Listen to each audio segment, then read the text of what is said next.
Morning, everybody. I'm Lee Phoenix Wishy Wishy, and today I've got the Cars 3-parter. This was an easy 3 videos, and I love cars, so kind of a no-brainer. So, I've watched for about, I think, the 7th time in my whole life. Yes, I've watched it a lot. Cars. I've watched Cars. Well, what did you expect me to say? Expect me to say 7 or something? It's Cars. It's a Cars 3-part. Okay. So, let's talk about cars. This video may not be as entertaining because I've got way too many good things to say. First of all, let's start at the beginning. The opening scene of Cars is the best scene. I think little Lee loved it and Lee still loves it now. The song, the everything, the whole introduction to the situation he's in is beautiful. It's peak film. Okay, this it's amazing. All right. Moreover, on that, just the whole thing is spectacular. There's some obviously cliche and nitpicks here and there. I'll get into them, but this whole film is pretty fucking good. So let's just start slowly and surely running through it, and I'll tell you what I think about each moment in the film. So as I said, the opening scene is chef's kiss, right? The opening scene is beautiful. The whole setting up thing, obviously Lightning McQueen, his fault. You know, he didn't put on tires. They exploded on the last lap. A bit convenient that they lost it all the way to the last lap, but fuck it, right? I mean, you have to have the situation or else there's no film. So they blow up on the last lap. He's hopping to it, and then he has an insanely long tongue. Put it on the screen. This man, three-way tied with Chick Hicks and Strip the King Weathers with his tongue.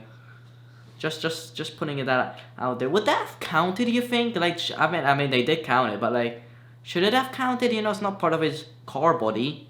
I mean, I guess they're actual living, breathing cars. So, put up a picture of their anatomy. It's really weird. Yeah. Moreover, alright, so now there's a 3-way tie. They were all at the same points at the start of the race as well. This is the start of the final race. What was it? Something 400. Dynaco 400? I'm sure I'll put the text up on the screen if I got that wrong. And conveniently as well, all on the same points at the start of the race, and they 3-way tie at the end of the race. So now they've got to get to California for a special 3-car tiebreaker race. And so now we're leaving the old track. You know, he gets inside a Mac. He's still cocky as ever, Lightning McQueen. And he forces Mac to just drive all night so he can get to California first and woo Dynaco. Then obviously Mac just falls asleep. He gets pranked by the cool dudes with the lights, the cool cars. Sad they never made another appearance, you know. That was the only scene they had, except some in the credits. There's like the whole they like get caught by the police officer. They're in the impound, same situation as like McQueen. We'll get to it. Then he loses McQueen because he's on the bumps and those stuff. It's all very convenient, but it all happens. Like McQueen's lost. Then he speeds his way through. Somehow breaks the entire road of Radiator Springs in a whole moment. I mean, how did he get it to be that bad? I don't know. The best trick shot I've ever seen, by the way. He swings the statue all the way back, and it lands, to be fair to him. So that was kind of impressive. So now he's stuck in Radiator Springs. At first, Doc doesn't want anything to do with him, so he lets him go. But Sally manages to convince basically everybody that he should fix the road. So now he is hooked up to Bessie. Shout out Bessie. And he has to fix the road. As you can see, for him to get to this situation, here's nitpick number 1. Everything that happens is very, very convenient. There's no discernible explanation. It just... everything somehow lays after each other perfectly to get them to the point they need them. Lots of convenience. But anyway, now at first he fixes it horrendously, the road, and then they force him to do it again. he finds out a bit later that Doc Hudson is the fabulous Hudson Hornet, a 3-time Piston Cup winner. And then he's like, oh, you gotta teach me, you gotta blah, blah, blah, blah. Then he finally fixes the road properly, but he doesn't leave Radiator Springs yet because he fell in love with Sally. That's a whole sideline type thing. Then he fixes up the whole of Radiator Springs before Doc Hudson calls the paparazzi on him, and then they all just bombard him, and Mac is there and he takes him to the track. So what I've explained there is about the first, the main bit of the film. I explained it in 6 minutes, but I'm explaining a bit too quick here.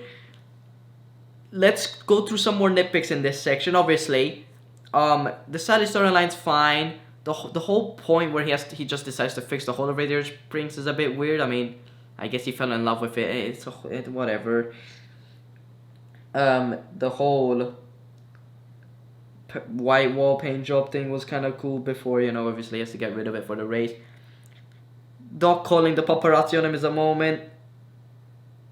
And also contradicts what he told him earlier when he was like, race cars only think about themselves, light.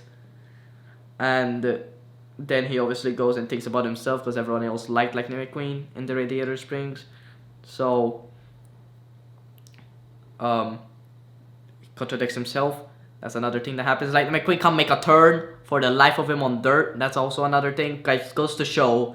I think it's a great example of like just kids these days, isn't it? So like they don't race on dirt anymore, obviously. So he didn't know how to make a turn on dirt. Kind of cool.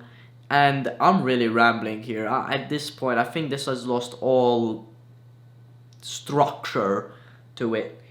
Just like the film. The film doesn't have structure, but still beautiful. So obviously then he gets to the tiebreaker race. All humbled now. Very humbled. And there's a whole thing. He's like not focused at first. He's struggling. Then all of a sudden Doc Hudson's on the radio. And just the half of not even half, just 80% of Radiator Springs shows up, with the exception of Red and Sally and the old lady. What was her name? I'm sure there's a picture of her right now. I forgot her name. And with the exception of them three, the rest of Radiator Springs is at the track. And now Doc Hudson's suddenly his crew chief. Guido's the pit crew, whatever. Bunch of things happen where he loses control. Chick Hicks forces him to go flat, and then there's the fastest pit stop of all time by Guido. Well, in NASCAR. Oh yeah, the cars copy NASCAR. In NASCAR, because obviously an F1 pit stop is still quicker. But he was quite quick, to be fair to him. Making sure it doesn't turn off. Then he goes out there. The pit stop perfectly beats the safety car, so he's not a lap down. Then he makes it back around, and he's about to... He does it perfectly. There's a whole thing where like Chick Hicks hits everything and he's on the dirt again, but he knows how to turn on dirt now. So there's the cool little moment where he's just turning perfectly and he makes it back onto the track and takes first.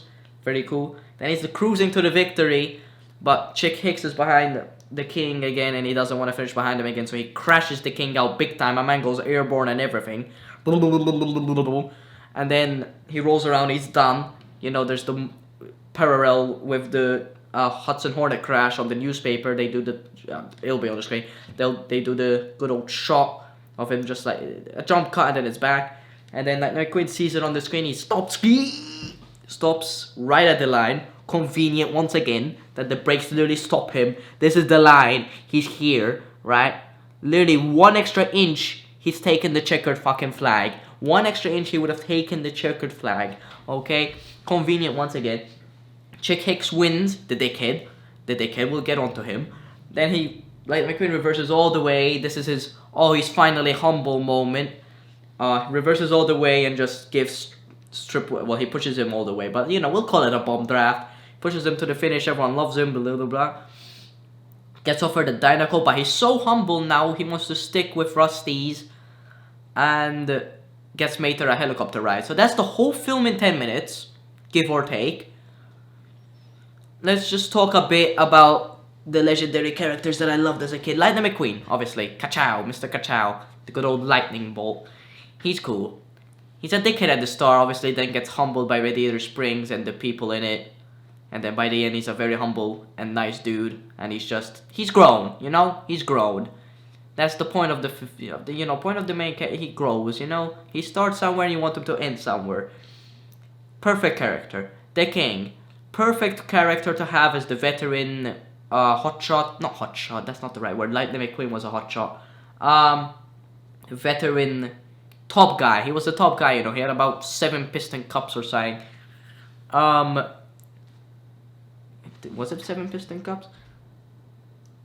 Was it 7 piston cups? Strip Weathers. There he is, what a lad. Pixar Wiki, obviously.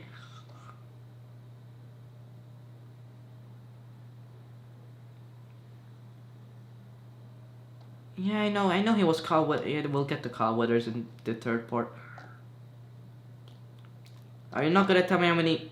7-time Piston Cup winner.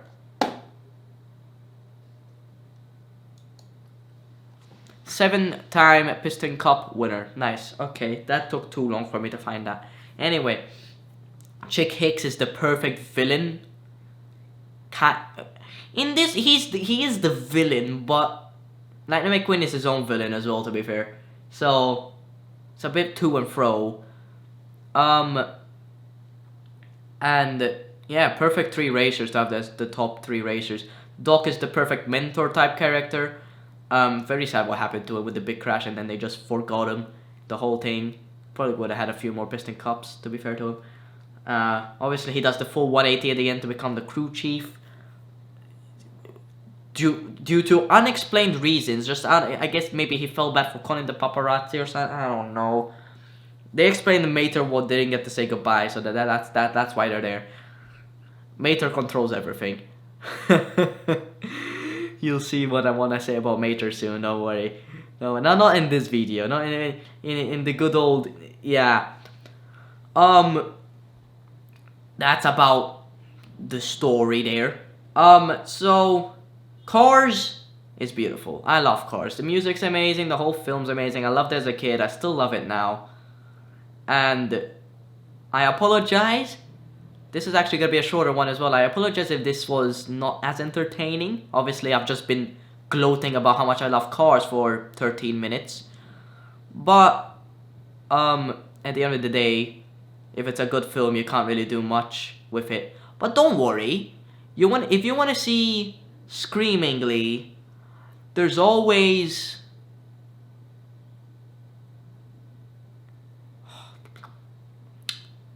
Jesus Christ, I'm not excited for Cars 2, am I?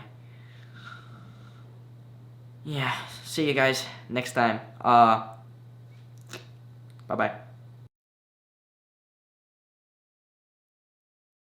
Cars officially gets an 8.6 out of 10 on the Lee rating scale.